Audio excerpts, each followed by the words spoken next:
పాపం మనం అందరం ఎవరైనా అమెరికాకు పోతే చాలా సంతోషపడుతుంది. అరే మంచిగా ఎంజాయ్‌గా తిరిగి రావచ్చు, జల్సా చేయొచ్చు మంచిగా అని చెప్పేసి అనుకుంటాం. కానీ మా రేవంత్ అన్నకి చాలా కష్టాలొచ్చినాయి. అన్న అమెరికాకు పోయిండు. బడి పిల్లగాడయిండు. ఫస్ట్ క్లాస్ చదువుతాండు. సో, బడి పిల్లగాడయిండంట. అన్న ఆహ్, అమెరికాలో బల్లెకి పోయిండు. బల్లెకి పోతే ఈడ మంట పెడతారు కిందంగా. తెలంగాణలో మంట పెడతారు. ఏదైతే ఊహించి, భయపడి, బెదురుకొని అన్నీ చేసిండో చివరకు అదే కార్యక్రమం జరుగుతున్నది. మంట పెట్టిరంట బట్టన్న మరి మిగతా వాళ్ళు. ఎందుకంటే ఫస్టు గెలకొద్దు. గెలికి మరి తన్నించుకోవద్దని ఒక సామెత ఉన్నది. సో, ఇప్పుడు రేవంత్ రెడ్డే లేనిది ఒక ఆలోచన తెచ్చిండు ఆళ్ళకు. వాళ్ళు చందాన వాళ్ళేదో పని చేసుకొని, ఎవని స్కాములు, ఎవని దందాలు వాడు చేసుకొని, ఎవని సంపాదన వాడు సంపాదించుకుంటే, తీటకు వాని కాడికి పోయి, వాని గెలగించుకొని వానితోని దండించుకుంటాడు.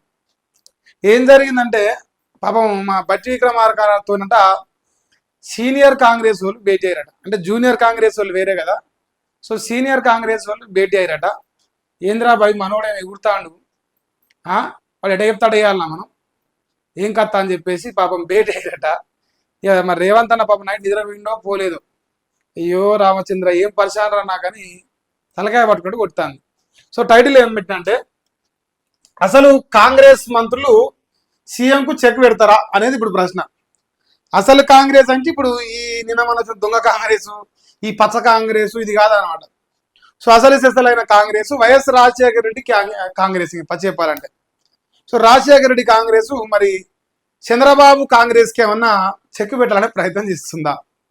సో ఇప్పుడు రెండు పార్టీలు ఉన్నాయి కాంగ్రెస్లో. ఒకటి వైఎస్ రాజశేఖర రెడ్డి కాంగ్రెస్, ఒకటేమో చంద్రబాబు కాంగ్రెస్. ఏ కాంగ్రెస్ వాళ్ళు నెగ్గుతారో అర్థం కావట్లేదు. ఫస్ట్ గెలిగించుకుంది మాత్రం చంద్రబాబు కాంగ్రెసే. మరి ఇలా నమస్తే తెలంగాణ స్పెషల్ స్టోరీ రాసింది. మరి రేవంత్ రెడ్డికి ఈ వార్త అంకితం ఇస్తాను నేనైతే. అసలు కాంగ్రెస్ లట ముసలం పుట్టిందట. సీఎం లేని వేళ అన్న అమెరికాలో ఉన్నప్పుడు నలుగురు మంత్రులు అత్యవసర సమావేశం అయ్యారు. అత్యవసరం ఏం లేదు, మంట పెట్టే సమావేశం ఇది. ఈ అన్న ఆల్రెడీ అమెరికా పోయే ముందే ఆలోచించుకుండు. ఒకప్పుడు చంద్రబాబు నాయుడు గిట్లనే ఎన్టీ రామారావు బయటికి పోతే నాదెండ్ల భాస్కర్ రావు మంట పెట్టిండు అనే గతం గుర్తుకొచ్చింది పాపం. సో గతం గుర్తుకొచ్చి ఎన్టీఆర్కి జరిగిన పరిస్థితి నాకు రావద్దని ముందే ఒక ఆయననేమో ఉంచుకుండని, ఒక ఆయనేమో కట్టుకుండని, ఒక ఆయనేమో కుంభకోణం చేసినని 7 దోషుల మనెత్తికి పోసిపోయిండు. అవి దుడుచుకుంటూ వాళ్ళకే మళ్ళీ నేను రావచ్చు అనుకుండు. వాళ్ళు ఏం చేశారు, మేము దుడుచుకున్న తర్వాత ఫస్ట్ నీకు కూడా చూస్తామని ఫిక్స్ అయ్యారు. మేము దుడిచే తర్వాత చూసుకుంటాం, ఫస్ట్ అయితే నీకు చూస్తాం మాతో పాటు అని చెప్పేసి పాపం వాళ్ళందరూ ప్రయత్నం చేశారు. అయితే ఈ ముఖాలు మీరు గమనించుకోవాలి. ఇలా ఒక్కరు కూడా జూనియర్ కాంగ్రెస్ లేరు, అంటే చంద్రబాబు కాంగ్రెస్ లేరు. వీళ్ళంతా వైఎస్ రాజశేఖర కాంగ్రెసే కనిపిస్తారు. సో శ్రీధర్ బాబు, వాకిటి శ్రీహరి, ఈయన పేరు వాకిటి శ్రీహరి, అడ్లు లక్ష్మణనే, తర్వాత మన ఉత్తమ్ అన్న గడప ఆయన, ఇటు పోతే మా బట్టి అన్న డిప్యూటీ సెకండ్, నెంబర్ 2 ఇప్పుడు ఆయన నెంబర్ 1 అయ్యే ప్రమాదం కూడా కనిపిస్తుంది రేపో మాపో. సో ఇటు పోతే జీవన్ రెడ్డి గారు నిన్న మన రోజు దొంగ నా కొడుకుల్ని, లంగ నా కొడుకుల్ని, లత్కోర్ గారిని తీసుకొచ్చారు కాంగ్రెస్ కానీ పాపం గగ్గోలు పెడతాడు. సో ఆయన కూడా మధ్యలో యాడ్ అయిందంట, అది కూడా సమాచారం. మరి ఇప్పుడు వీళ్ళు కలిసి ఏం చేసిరు అన్నది ఇప్పుడు రేవంత్ అన్నకు ఇంటెలిజెన్స్ చెప్పాలి. ఏం చెప్తున్నారు కానీ వీళ్ళు చెప్తున్నారు ఇక. సో ఎట్ హోమ్ నుంచట నేరుగా డిప్యూటీ సీఎం ఇంటికి వచ్చిన అసలు కాంగ్రెస్ మంత్రులు ఉత్తమ్ కుమార్ రెడ్డి, దుద్దిల్ల శ్రీధర్ బాబు, అడ్లూరి లక్ష్మణుతో పాటు బట్టి విక్రమార్క చర్చలు జరిపింది. సో వీళ్ళు ముగ్గురు వేయరు. ఆ తర్వాత బట్టి విక్రమార్క డైరెక్ట్ ఎట్ హోమ్ ఇంట్లో నుంచి డైరెక్ట్ వేయరట. సో ఇంట్లో నుంచి డైరెక్ట్ పోయి మరి చర్చలు జరిపిరట. ఇక తర్వాత మధ్యలో చేరిన మాజీ మంత్రి పాపం నిన్నమ నుంచి ఒకటే గగ్గోలు పెడతా ఉన్న ముసలాయన జీవన్ రెడ్డి కూడా యాడ్ అయినట. ఒరే నాయన మీకంటే పెద్దగా ఉందిరా నా బాధ, నాకు కొన్ని పట్టుకొచ్చి నువ్వు లంగగాని బీఆర్ఎస్కి అని చెప్పేసి పాపం ఉరికిందంట ఆయన కూడా. సో ఇది జరిగింది. అయితే సింగరేణి వ్యవహారంలో కోమరెడ్డిని కావాలనే ఆంధ్రజ్యోతికి పంపారన్న చర్చ జరిగిందంట. ఇది సింగరేణి వ్యవహారంలో ఫస్ట్ కోమరెడ్డి వెంకరెడ్డి సుచి ఇన్ఫ్రా కంపెనీకి టెండర్లు రావాలనే ప్రయత్నం రేవంత్ రెడ్డితో చేసిండు. అది రేవంత్ రెడ్డికి ఇవ్వడం ఇష్టం లేక ఏం చేసిండు, కోమరెడ్డి వెంకరెడ్డి ఈ కలెక్టర్ అమ్మలతో ఇట్లా వ్యవహారం నడిపించే దాని మీద ఎన్డీఓతో కథను రాపించి ఆయనను ఇమేజ్ డ్యామేజ్ చేసి ఆయన సైలెంట్ చేసింది. ఆయనకు మండింది. నాకు రాకపోయినా సరే పక్కనోడు కూడా రావద్దని చెప్పేసి ఎమ్మటే బట్టి విక్రమార్క మీద ఆంధ్రజ్యోతి రాధాకృష్ణ గారిని లత్కోర్ గారి ఇంటికి పోయి చీకట్ల మంతనాలు చెప్పి పొద్దుగాల సింగరేణి మీద వార్త వచ్చింది, నైని కోల్ బ్లాక్ మీద. సో ఈ కథ అంతా మరి కావాలని రేవంత్ రెడ్డి చేపించిండు. ఈ సింగరేణి వ్యవహారం రావడానికి కోమిరెడ్డి కారణం అని చెప్పేసి దాని వెనుకంగా రేవంత్ రెడ్డి అని తేల్చేశారు. సో సింగరేణి వ్యవహారంలో కోమిరెడ్డిని కావాలని ఆంధ్రజ్యోతికి పంపిండు రేవంత్ రెడ్డి అనేది ఒక పాయింట్ మాట్లాడుకోవట. సో అసలు కాంగ్రెస్ నేతల మధ్య చిచ్చు పెట్టింది, ఎన్నుపోటు పొడుస్తున్నారని ఆవేదన కూడా వ్యక్తం చేస్తుండ. ఇప్పుడు చిచ్చు పెట్టింది ఎవరెవరికి పెట్టిండు?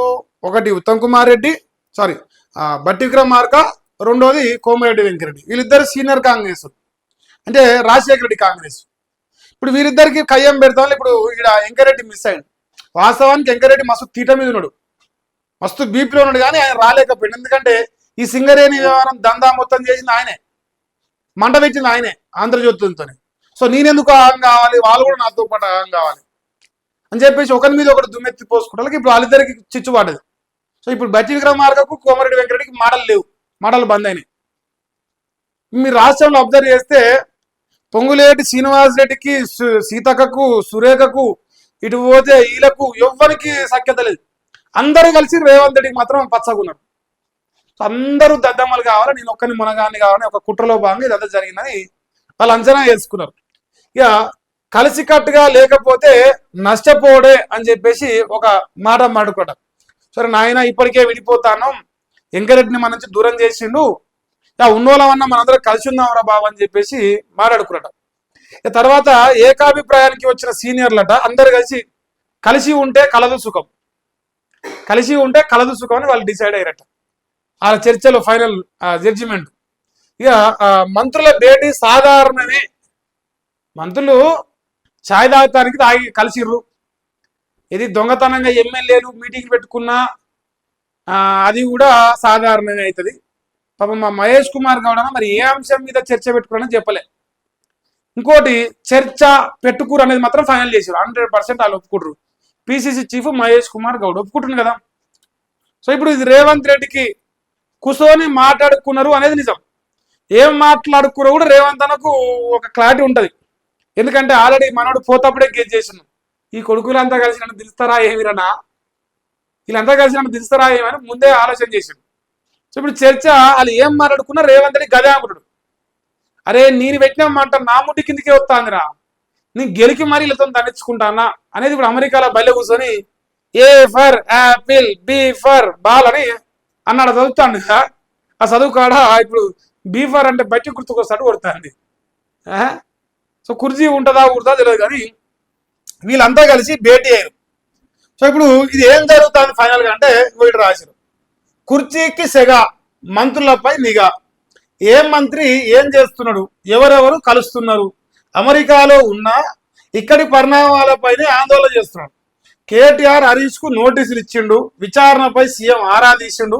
ముఖ్య నేత పేరుకే విదేశాల్లో ఉన్న మనసంతా హైదరాబాద్ చుట్టే తిరుగుతున్నదని కాంగ్రెస్ వర్గాలు చెబుతున్నాయి.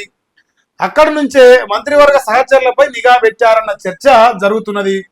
మంత్రుల కదలికలను ఆయన ఎప్పటికప్పుడు చూస్తూనే ఉండు.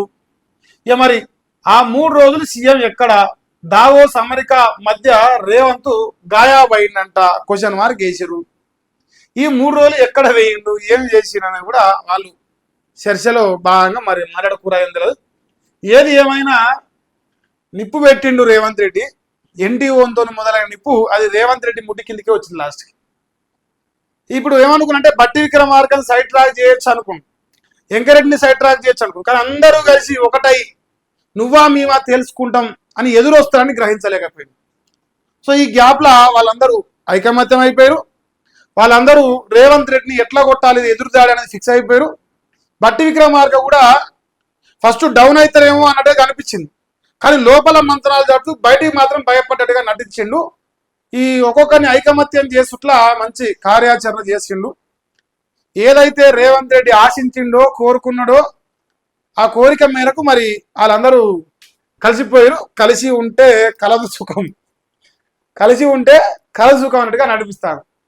ఈ మంత్రులు భేటీ అయ్యారని ఏ పేపర్లో ఉన్నా నేను ముక్కుదిలో రాస్తా, ఉంటే నాకైతే కనపడలేదా. ఇప్పుడు రేవంత్ రెడ్డి ఆస్థానం మీద 3 పేపర్లు ఉన్నాయి. ఈడ PCC chief Mahesh Kumar Goud decide చేసిండు నలుగురు మంత్రులు కలవడం అంటే ఇది వార్త కాదా అనే.